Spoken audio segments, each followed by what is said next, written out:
Good afternoon, everyone. My name's David Day. I'm from the Sydney office of Google, and I work on the Maps API in Australia. So today I'm going to be talking to you about Mapplets, how they work briefly, how to develop them, and what their power is.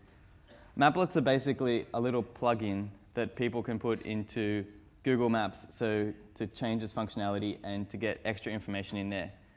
As developers, they're really powerful tools because anyone going to Google Maps can find your maplet and use your information to discover more about the map, and so they're using what you've created on Google Maps. So a first quick demo is what you can actually do as a user with a maplet. For example, here we have a list of maplets on the left-hand side, which I've found in the directory, and they all can add information and relevance to the map for me. So for example, I might be interested in adding the Tokyo subway map. And then a whole heap of information that this developer has put in about Tokyo subway is now available. I can also add extra information. For example, here I can add weather information as well.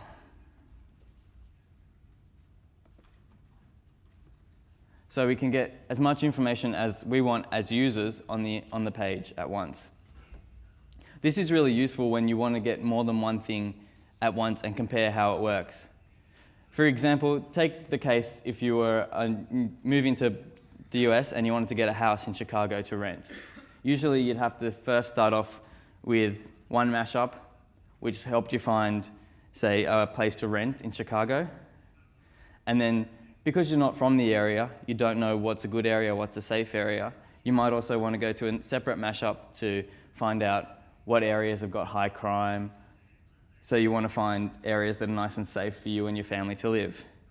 So you could end up going from Mashup to Mashup to Mashup, finding a house, finding a safe area, maybe finding schools, public transport, and all the time you're trying to hold this information in your head and trying to compare it.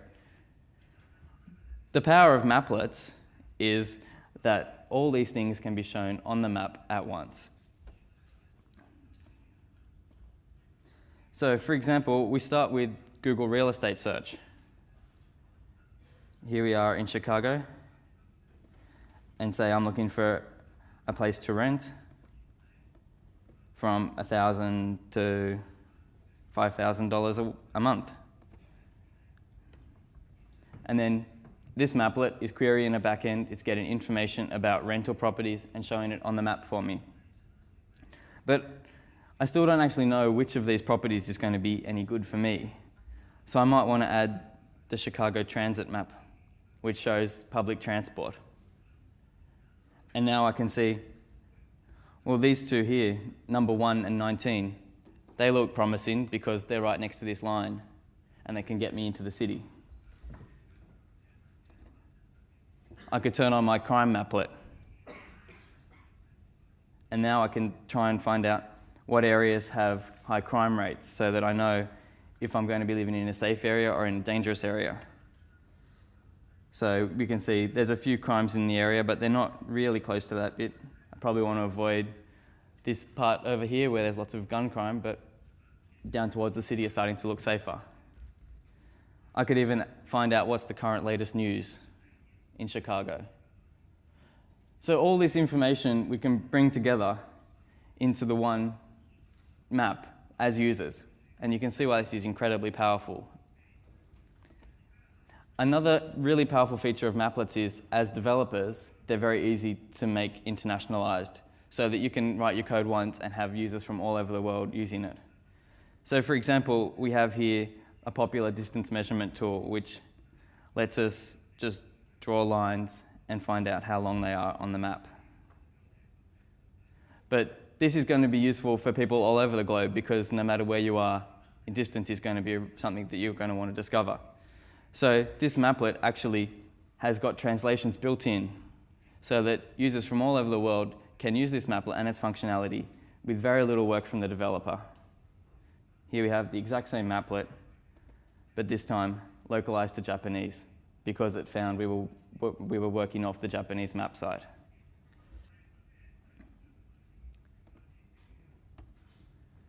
So what actually are Mapplets? Mapplets are actually a combination of two separate Google technologies. The first of these is Google Gadgets. People are probably most familiar with Google Gadgets from the iGoogle homepage, where you add your own applications to change how the homepage looks. So the thing with a gadget is that it's just a little piece of HTML and JavaScript running in an iframe. The iframe separates it from the rest of the page and lets you put more than one gadget on the one page. They also look after a lot of things that developers might want to use frequently, such as accessing remote content and storing user preferences. So they quickly allow you to build a good user experience. The other half of the duo is the Google Maps API. So the Maps API is what actually controls the map itself and lets you add information to it and query what the user's doing. So, for example, it lets you add markers and information windows and draw on the map. So in writing your maplet, there are really three major steps. The first one, which is what we're really going to be doing today, is writing the maplet itself. So the maplet is, all the information for a maplet is contained in what's known as a maplet specification file, which is just a little bit of XML with JavaScript and HTML thrown in there. The second thing you need to do is, of course, test your maplet. So that actually means inserting it onto Google's homepage and giving it a good going over, making sure that it runs as you expect it. The third thing is to publish your maplet so people all over the internet can find it, can use it.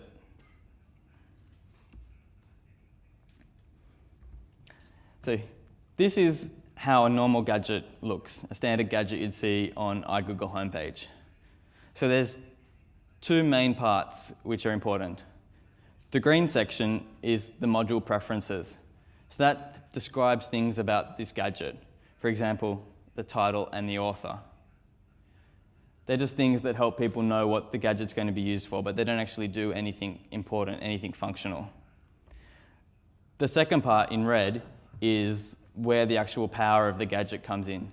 So this is the content that you're adding to the gadget that the user will see and what the user will interact with. So in this very simple example, all it is just a little bit of text saying, "Hello world."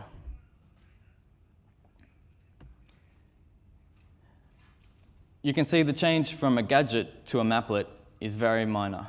There's only actually one extra line we need to start using all the power of maps in our gadgets. And that's this line in blue, require feature shared map. All that does is tell the gadget to bring in all the information it needs, all those JavaScript libraries to be able to interact with the map. And then the last thing, of course, is we don't want now just plain text in our gadget. We want to actually do something with the map. So here we have a little bit of JavaScript which actually starts working with the map. So there's only really 3 lines of work here. The first one is make new gmap, which gives us a reference to the map we want to work with. The second one is Tokyo equals new glat long, so that's making a point for Tokyo so that we know where to place it on the map. And the last one is moving the map and changing the zoom level so that it's centered on Tokyo. So I'll show you that now.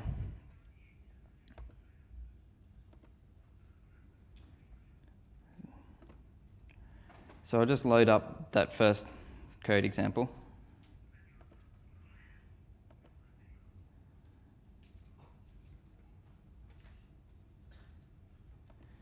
Here it is. And now, so we've got the first 2 lines where we're making the map and Tokyo. And now all we need to do is call on the map set center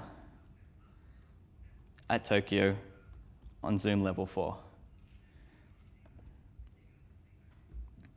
And there you are. That's our first little maplet. It's added information to the map by showing us, moving the user to where they want to be. It's centered on Tokyo and changed the zoom level.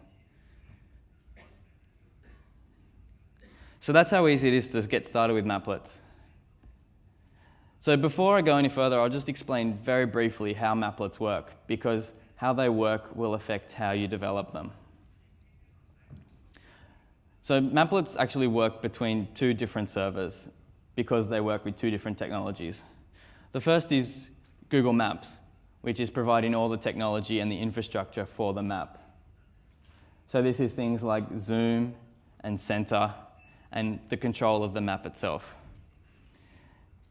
On the other hand, we have the Google Gadgets, which is looking after actually rendering and maintaining your gadget. So it does things like if you have user preferences, it stores those for you and retrieves them. And it also communicates with your own website where your Maplet specification was found. In the actual browser, this is how it's organized. Your Maplet runs in an iframe which is separated from the main domain. So while Google Maps runs on maps.google.com, the Maplet is actually running in an iframe on maps.gmodules.com. So anyone familiar with browser specifications will know that you're not allowed to have one piece of JavaScript in one domain talking with JavaScript in another domain. So to get around this, we need to actually make a small iframe in the maps.google.com within our Maplet so that it can talk to the main map. So this means that anything that we need to communicate between the map and the Maplet and vice versa needs to be encoded into strings and sent over as URL hash components. As developers, this isn't so important. The main thing is that you need to know is that all communications have to be asynchronous. So that's something we need to keep in mind. That because we can't have JavaScript in the Maplet talking with JavaScript on the map, all communication between them happens asynchronously. So to give an example of why this is important and what difference this makes, we can see the difference between how we would make a query in the API as to how we make the query with a Maplet. So in the API, if we want to get the center, all we have to say is var center equals map.getCenter. And straight away, we have the information we need. However, in a Maplet, we have to add a callback so that we can get the information later. So in the second code example, the red part of the code is actually the callback, which we've written to receive the information. So that's just a small function which will output the center when we receive it. Then instead of asking for the center, we provide the map with this callback, which will be called once the center gets known. So the call to get center async will call our callback when it knows what the center is. So if we just have a quick demo of what this looks like.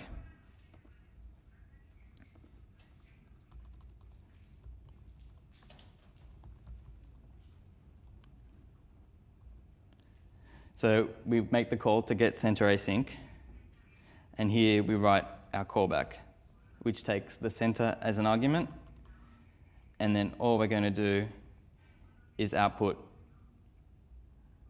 like we saw here, the latitude.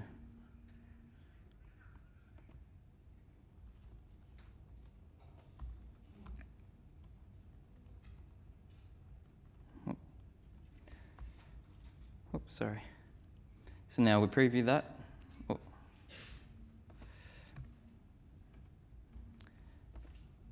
Here we go. And there we go. So the information has arrived from the page. It's still very quick. You can't, as a user, notice that there was any delay, but there was a separation between when we called getCenterAsync and when that arrived on the map.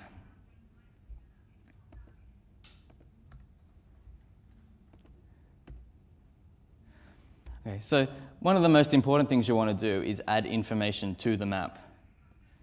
So there's anything that you can add to the map is known as an overlay.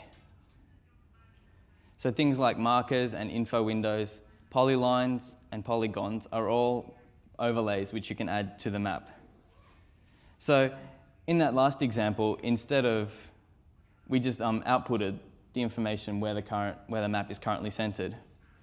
In this code example, instead, once we find out where the map is centered, we are creating a new marker and putting it in the middle of the map. So there's, again, basically only three things happening here. The first is setting the options on the marker, so we're describing how we want it to look and behave. The second is to create the marker object itself. And then the third line adds that overlay, the marker, onto the map.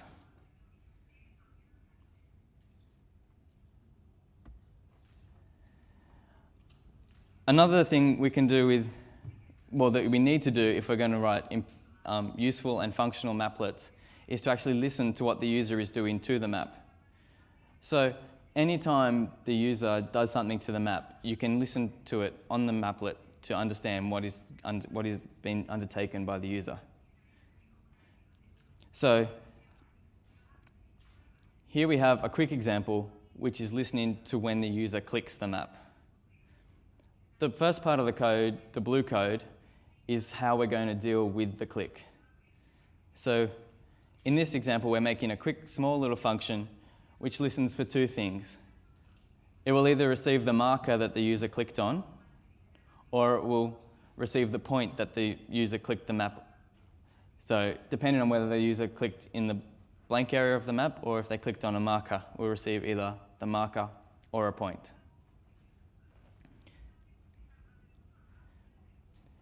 If we receive the marker, then we will just actually remove that marker from the map. If the user didn't click on a marker, then we will add a marker to where they clicked on the map. Then the last line in red is the most important line, really, because it's what links our function to the map, so that whenever the map gets a click event, our click function is called. If we just go back here, we can now see this working.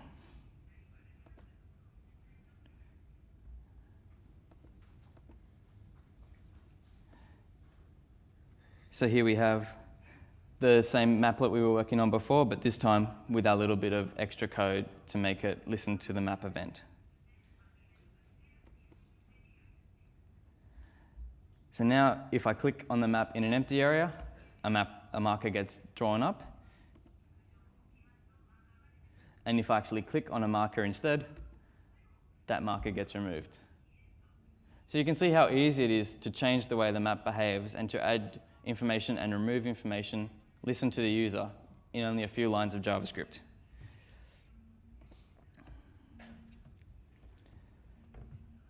So as you're probably getting aware by now, every time you want to get information from the map, you need to make a callback and have a function that will receive that information from the map. So if you want to get more than one piece of information at once, it gets very tedious and very hard to coordinate all this information coming backwards and forwards.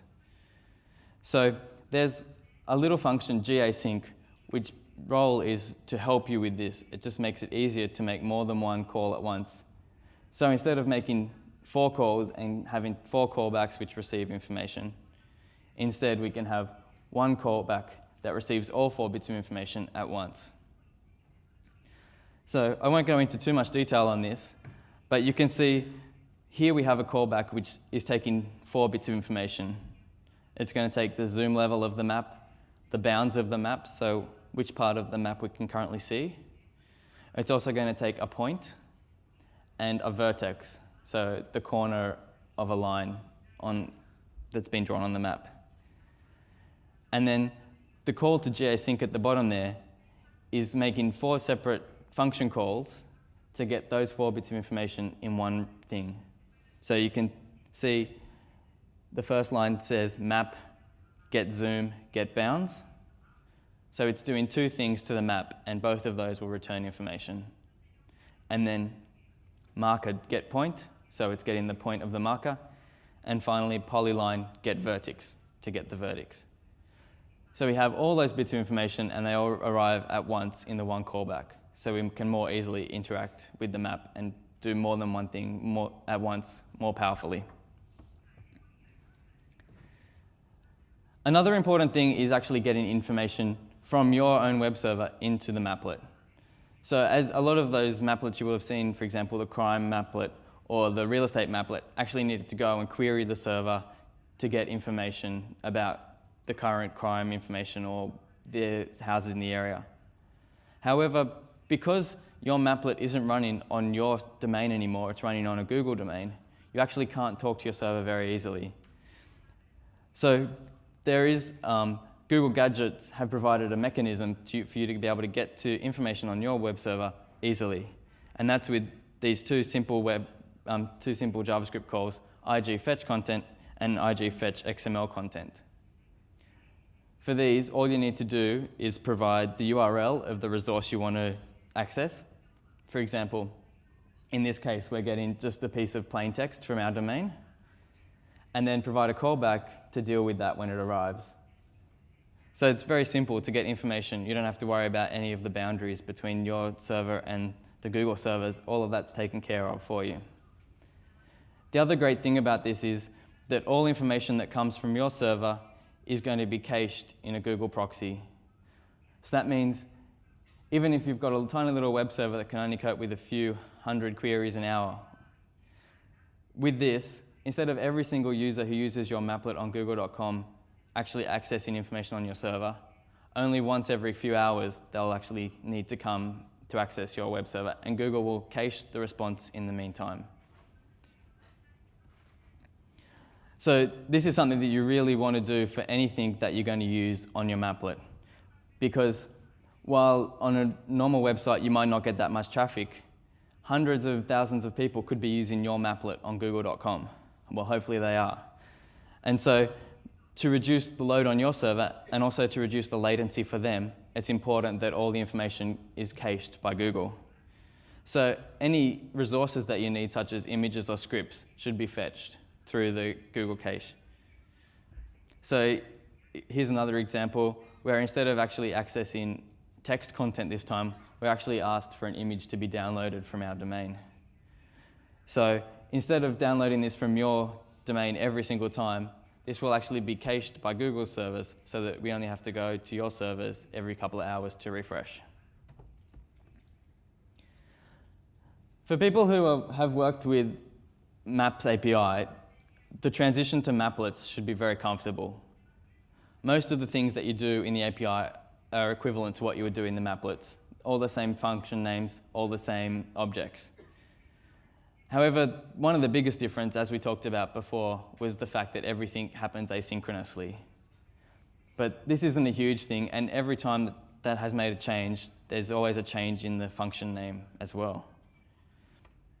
One of the biggest things, though, is that Mapplets cannot change the standard way that Google Maps behaves. Because users coming along and installing your Maplet won't expect that the way they're used to interacting with the map is going to change because of your Maplet. Whereas on your own website, it's much easier and much more appropriate to customize the way Maps behaves. So for example, you can't stop the user panning or zooming or searching on the map. They're still going to be able to interact with the map the way they're used to. Another important thing to note is that information you put inside info windows is going to be sanitized before it ends up on the page.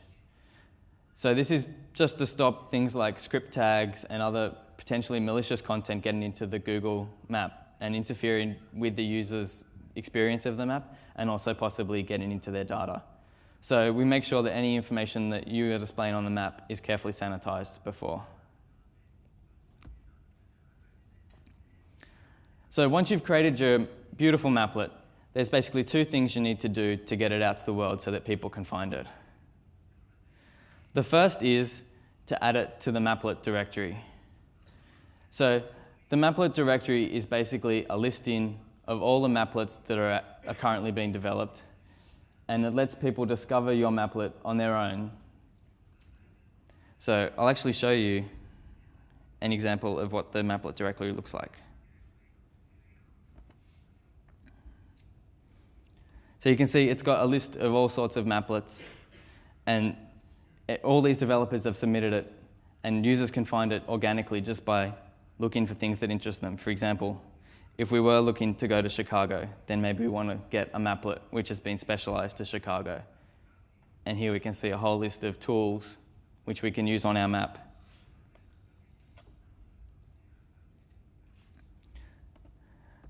The second big way to get your maplet discovered is actually to let people who are using your website or reading your blog use your maplet directly without having to find it for themselves. So this second URL basically takes people from your website onto google.com and shows them your maplet straight away. As well, this gives the users the option to save the maplet into their personal favorites so they don't have to find that URL again. They can just come back to google.com and your maplet will be there straight away. So I'll just quickly show you 3 really important tools that you can use that will be crucial for you to use as you're developing your maplet. They're actually easy to find in the maplet directory. The first one is an API reference. Here, I can actually show it to you. The API reference summarizes everything that you can do with the maplet and lets you try it out straight away, so you don't have to go through lots of documents. You can quickly see code snippets and see what's important for you.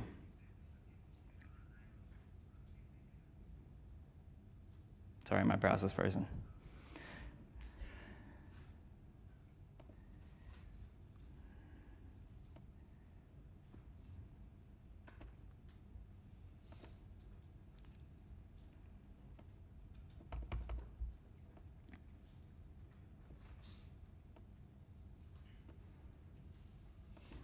Right, so here's the API reference. First of all, it shows you how to set up a lot of the things that we've talked about today, for example, how to make markers. And then the second part actually lets you do things which interact with the map. For example, this function here, gSetMapType, gSatelliteMap, obviously changes the map to use satellite view. And clicking on the link lets us explore how that works.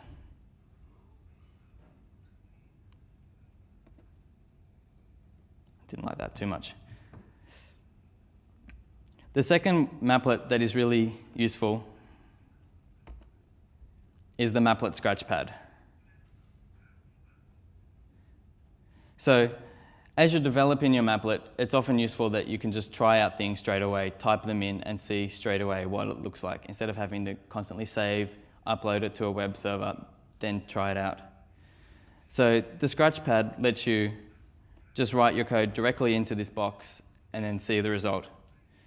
So a good starting point is always Hello World, which has got all the standard things that you need to add to every maplet. And then you can actually preview your maplet directly without any extra work. The last one is a bit boring because you can't see anything, but it's called the developer maplet, and it will be one of the most useful maplets that you install as a developer. All this maplet does is put a little link in the top left right-hand corner which says reload, and that basically just refetches your maplet information and redisplays it. When we are usually displaying maplets, we display them through the same Google cache that we're getting all the external content from. So if you make a change to a maplet, it usually won't show up for a couple of hours because the old version is still in the cache. Clicking reload with this developer maplet bypasses all that, so you can always see the most current version. So if you need to make a bug change, bug fix, or add a new feature, you can see it straight away.